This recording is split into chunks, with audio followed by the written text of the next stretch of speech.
लोकसभा चुनाव करीब हैं, कुछ दिनों में चुनाव होने हैं। उससे पहले पार्टियों में उथल पुथल देखने को मिल रही है। जिस मेवाड़ में कांग्रेस का राज हुआ करता था, वहाँ आज भाजपा का गढ़ बन चुका है। हमारे साथ मोहनलाल जी सुखाड़िया, जो आधुनिक राजस्थान के निर्माता कहा जाता है और सबसे लंबे मुख्यमंत्री रहे हैं 17 वर्ष तक, उनके जो पोते हैं हमारे बीच है। उनसे बात करेंगे कि आज की क्या स्थिति है, क्योंकि जिस तरह से जो एक गढ़ हुआ करता था, जिस गढ़ में कांग्रेस राज का क्या करती थी, आज वो भाजपा का गढ़ बन गया। क्या मानते हैं सर इसका?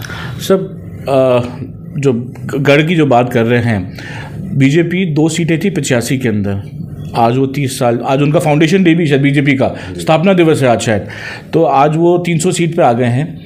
हम 400 पहुंचे थे, हम बहुत कम सीटों पे आ गए। हो सकता हो हम लोगों की एस्पिरेशंस को पूरा नहीं कर पा रहे हो, उनकी आकांक्षाओं को नहीं कर पा रहे हो, चाहे शायद बीजेपी कर रहा हो। ये सब शायद है, बिकॉज मतदाता किन मुद्दों पे वोट डालता है, क्या चीज़ उनको समझ में आती है, क्या नहीं आती है, किसी को नहीं मालूम।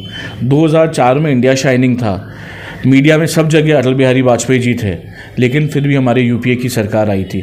तो कब पब्लिक को क्या वोट समझ में आ जाए, मैं इस बात को मानता हूँ। पब्लिक हमें वोट नहीं डाल रही है। मुद्दे बहुत हो सकते हैं, एक एक मुद्दे पे जाने में बहुत लंबा टाइम लगेगा, बट ठीक है, हमें नहीं दे रही है, बट हम मेहनत कर रहे हैं और कांग्रेस पार्टी वापस से आएगी, इसके अंदर मुझे पूरा विश्वास है। सर ऐसे क्यों? जिस तरह से जो पिछले चुनाव भी गए हैं, पार्टियां आती है, दावे होते हैं, वादे होते हैं, आपके भी कांग्रेस के जो बड़े बड़े नेता आते हैं और भाजपा के भी आते हैं, लेकिन फिर से उस मेवाड़ को कैसे, जिस तरह राज हुआ करता था, वो राज भाजपा में कैसे बदल गया? क्या कांग्रेस की कुछ कमी रही क्या उसमें? सर डेफिनेटली कमी रही होगी, उसी कारण से हम सीटें कम हुई हैं, वरना अगर अब कमी नहीं होती तो पब्लिक हमें शायद वोट डालती रहती। कमी हुई है, हमें उसमें हर बैठ के करना पड़ेगा। आज जो गढ़ की बात कर रहे हैं, कुछ साल पहले तक 3 मुख्यमंत्री जो कांग्रेस ने मेवाड़ से दिए, क्योंकि मेवाड़ में सीटें आती थी, चाहे वो शिवचरण जी माथुर हों, दादा हों, हरदेव जोशी जी हों और हीरालाल जी देवपुरा हों, मेवाड़ में दबदबा था, इसीलिए उस लेवल पे पहुंचे थे। अब वो पार्टी को सोचना पड़ेगा, हमारे लोकल लीडरशिप जो है उनको सोचना पड़ेगा और उसके हिसाब से क्रियान्वयन करेंगे। तो समय दूर नहीं है, मेवाड़ में वापस से कांग्रेस का शासन रहे और कांग्रेस का दबदबा कायम हो जाए। दिन दूर नहीं है। सब राजनीति में कब दिन बदलते हैं किसी को मालूम नहीं है। सर एक आज के समय में जब भाजपा कटाक्ष करती है कांग्रेस पर कि परिवारवाद, तो उस परिवारवाद पर आप क्या कहेंगे? क्योंकि आप भी जिस समय आपके जो दादा थे वो लंबे समय से कांग्रेस से जुड़े थे, 17 बार मुख्यमंत्री रहे, फिर भी आपका परिवार उस बड़े पद पर नहीं पहुंच पाया, क्या रहा? क्योंकि जिस तरह से या तो जाना नहीं चाहते थे या फिर और कोई पार्टी ने उसमें वजूद नहीं दी। सर ये परिवारवाद वाली जो बात है ना, ये बहुत कन्वीनियंस वाली बातें होती हैं। राजनाथ सिंह जी का बेटा पंकज सिंह जब बीजेपी में वापस सांसद बनता है, वो परिवारवाद नहीं होता। वसुंधरा जी के बेटा दुष्यंत सिंह वापस से एमपी बनता है, वो परिवारवाद नहीं होता। अनुराग ठाकुर जी बनते हैं, वो परिवारवाद नहीं होता। सारा परिवारवाद कांग्रेस पे ही लागू होता है। तो ये बड़ी कन्वीनियंस वाली परिवारवाद वाली गेम है। सुषमा स्वराज जी को बेटी को दे दिया है, क्या वो पहले बीजेपी में एक्टिव थे? आई एम श्योर होंगे, मैंने नहीं देखा। और अच्छी पढ़ी लिखी महिला हैं, शिक्षित हैं, युवा एडवोकेट हैं। पर ठीक है, परिवारवाद बहुत कन्वीनियंस आरोप है कांग्रेस के ऊपर लगाने का, जो हर पार्टी इससे गुजरती है, हर पार्टी ने देते हैं। परिवारवाद होता, हर 5 साल में आपको अपने आप को प्रूव करना पड़ता है मतदाताओं के पास जाके, और आप जब प्रूव कर पाते हो आप आगे बढ़ते हो, और इसी तरह चलती रहती है बातें। सर तो सर आपका परिवार आगे क्यों नहीं आ पाया? सब उस समय परिवार के अंदर आप देखें, दादा के रहते हुए कभी कोई परिवार को प्रमोट नहीं करा। और दादा की डेथ के बाद में मेरी दादी को लोकसभा का चुनाव लड़े थे, वो जीते थे। 89 में वो हार गए। हमारे परिवार से जिला अध्यक्ष बनने का मौका मिला। मेयर का चुनाव, जब डायरेक्ट चुनाव एक ही बार जब हुआ था, तो मेयर का चुनाव लड़े हमारे परिवार से। परिवार ने, पार्टी ने भी मौका दिया है, हम भी संघर्षरत हैं, हम भी लगे। पार्टी को जब लगेगा ठीक हमारी ज़रूरत है तो हम हमेशा खड़े रहेंगे। हमारा परिवार कर्मठ कांग्रेसी परिवार है, ना कहीं जाने वाला है। पार्टी में पद मिले ना मिले, हम कांग्रेस की आइडियोलॉजी से जुड़े रहे हैं और हमेशा जुड़े रहेंगे।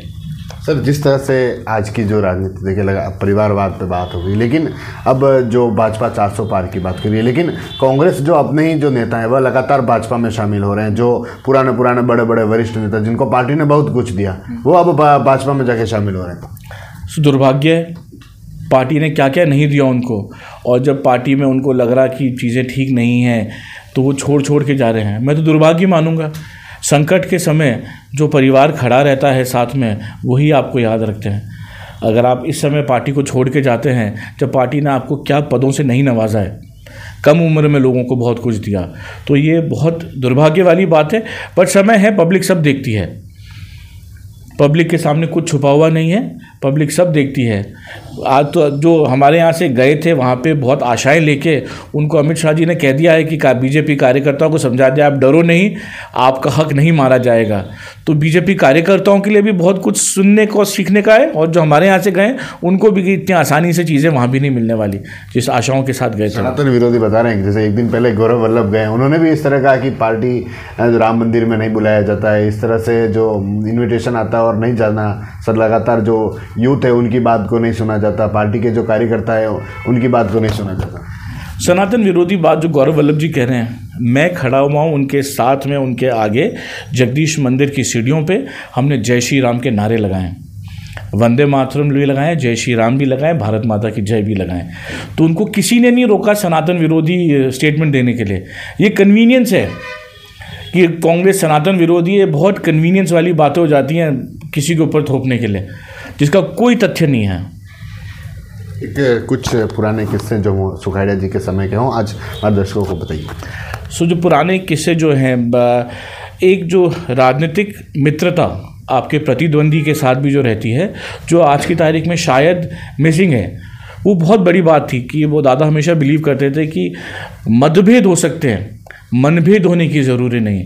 दादा के सामने भानु कुमार जी इलेक्शन लड़ते थे, 67 में दादा के खिलाफ एमएलए का चुनाव लड़े, वो हार गए। 80 में दादा के सामने वो एमपी का चुनाव लड़े थे, वो हार गए थे। लेकिन जो हमारे पारिवारिक रिश्ते थे, उनमें कभी उस इलेक्शन की हार जीत का असर नहीं आया।